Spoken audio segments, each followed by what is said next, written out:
తెలంగాణ రాష్ట్ర వ్యాప్తంగా గ్రామ పంచాయతీ కార్మికులకి కనీస వేతనాలు చెల్లించాలంటూ తెలంగాణ గ్రామ పంచాయతీ ఎంప్లాయీస్ వర్కర్స్ యూనియన్ ఆధ్వర్యంలో సిఐటియు కరీంనగర్ కలెక్టరేట్ ఎదుట ఆందోళనకు సిద్ధమైనటువంటి పరిస్థితి మనం ప్రత్యక్షంగా చూస్తున్నాం. వీరి యొక్క ప్రధానమైన డిమాండ్ ఏంది? మనతో మాట్లాడడానికి నాయకులు ఉన్నారు. ఏంటి అసలు ఎందుకు ఆందోళన చేస్తున్నారు? ప్రధాన డిమాండ్ ఏంటి? గ్రామ పంచాయతీ కార్మికులు రాష్ట్రంలో సుమారు 55,000 మంది పనిచేస్తున్నారు.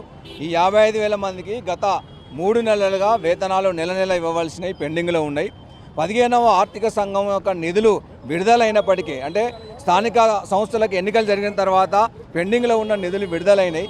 ఆ పెండింగ్లో ఉన్న నిధులకు సంబంధించి సిబ్బందికి జీతాలు ఇవ్వకుండా ఇతర సంబంధించిన బిల్లులు ఇవ్వడం కోసము, కాంట్రాక్టులకు బిల్లు ఇవ్వడం కోసం ప్రయత్నం చేస్తున్నారు తప్ప గ్రామ పంచాయతీలు నిధులు ఉన్నప్పటికీ కూడా ఇటు కార్మికులకు వేతనాలు ఇవ్వట్లేదు. కార్మికులకు వేతనాలు వెంటనే విడుదల చేయాలని చెప్పి ప్రధానమైన డిమాండ్.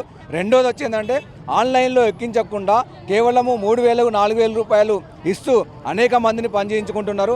వాళ్ళందరినీ కూడా ఆన్లైన్లో ఎక్కించాలి. మిగతా కార్మికులకు ఏదైతే నెలకు 9,500 ఇస్తున్నారో అదే పద్ధతిలో ఈ ఆన్లైన్లో లేని కార్మికులందరికీ కూడా 9,500 ఇవ్వాలని చెప్పి కూడా సిఐటి డిమాండ్ చేస్తుంది. వీటితో పాటు ఏంటంటే కనీస వేతనం 26,000 ఇవ్వాలని చెప్పి మొదటి నుండి కూడా కార్మికులు కోరుతూ ఉన్నారు.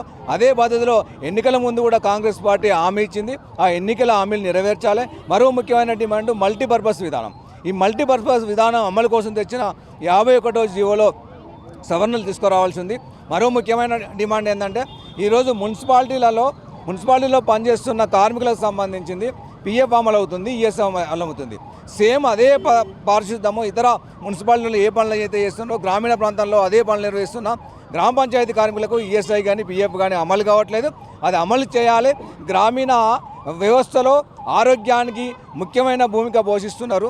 ప్రజలు రోగాల బారిన పడకుండా ముందస్తు చర్యల్లో భాగంగా ఇటు పారిశుద్ధ నిర్వహణ కానీ అట్లాగే వాటర్ సరఫరా కానీ ఏదైనా కూడా ఏంటంటే ప్రజల ఆరోగ్యాన్ని దృష్టిలో పెట్టుకొని ఈ పని అంటే రోజు ఎంతో శ్రమ కూర్చి చేస్తున్న ఈ కార్మికులకు సంబంధించిన సమస్యలు తక్షణం పరిష్కరించాలని చెప్పి సిఐటి డిమాండ్ చేస్తూ ఉంది. మొత్తం మీద మున్సిపాలిటీలో ఉన్నటువంటి సిబ్బందికి ఏ విధమైనటువంటి వేతనాలు ఇస్తున్నారో ఖచ్చితంగా అలాంటి వేతనాలు ఇవ్వాల్సిందే. 26,000 రూపాయలు కనీస వేతనం ఇవ్వాలి. అప్పటి వరకు పోరాటం తప్పదు అనేటువంటి హెచ్చరికతో వీరు ఆందోళన చేస్తున్నటువంటి పరిస్థితి మనం ప్రత్యక్షంగా చూస్తున్నాం. చాలా ప్రాంతాల్లో చాలని జీతాలతో అనేక నెలల నుంచి జీతాలు పెండింగ్ ఉన్నాయి. మీ ప్రధాన సమస్య ఏంటి సార్? మాది ముల్లంగూరు సార్.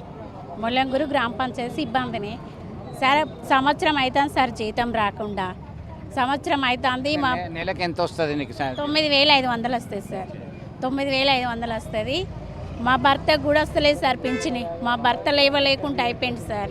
నాకు 2 పిల్లలు. సంవత్సరం అవుతాను జీతం రాకుండా. ఆన్లైన్లో కూడా పేరు ఎక్కలేదు సార్. 9 సంవత్సరాలు అవుతాను పని చేయబట్టి గ్రామ పంచాయతీలో. అంటే ఒక దిక్కు రెగ్యులరైజ్ లేదు, ఆ పేరు ఎక్కలేదు, జీతం రెగ్యులర్గా వస్తలేదు సార్. ఏమంటావు? ఏం కోరుకుంటున్నావు సార్? పేరు ఆన్లైన్లో పేరు ఎక్కాలి సార్. నా జీతం రావాలి. మా భర్తకు కూడా పింఛన్ రావాలి సార్. అంటే అందరి సమస్యలు అట్లనే ఉన్నాయా దాదాపుగా? అవును సార్, అందరి ఉన్నాయి సార్. అందరి ఉన్నాయి. అవును సార్, మా పరిస్థితి అయితే ఘోరం ఉన్నాయి సార్. నా భర్త దేవురమ్మా ఇక్కడ నుంచి వచ్చిన 2 రోజులు వచ్చిన సార్. ఇప్పుడు 2 నెలల నుండి జీతాలు వస్తలేవు సార్. ఇక్కడ జీతాలు రావట్లేదు, ఏం రావట్లేదు మాకు. ఇప్పుడు రేవంత్ రెడ్డి నుండి వచ్చిన నుండి వస్తలేవు సార్. ఇట్లా ఇబ్బందులు అవుతున్నాయి. ఇప్పుడు 2 నెలల జీతము, ఇప్పుడు 5 నెలల జీతంలో ఇట్లా రావాలి సారు. ఇట్లా ఇబ్బంది అవుతుంది. నాకు భర్త లేడు సారు. నాకు పింఛని రావాలని నేను ఏం చేసుకుంటున్నా. నాకు ఆన్లైన్లో నాకు పేరు ఎక్కాలి సారు. అందు గురించేనని నేను తెలియజేస్తున్నాను. ఇంకా సమస్యలతో కునారెళ్తున్నారు ఈ పంచాయతీరాజ్ సిబ్బంది. దాన్ని అన్నీ కూడా పరిష్కరించాలి. కాంగ్రెస్ పార్టీ ఎన్నికల ముందు ఇచ్చినటువంటి హామీలను ఖచ్చితంగా అమలు చేయాలని డిమాండ్ చేస్తున్నారు. అసలైన తొలి వెలుగు. ఫాలో వాట్సాప్ @తొలి వెలుగు అఫీషియల్.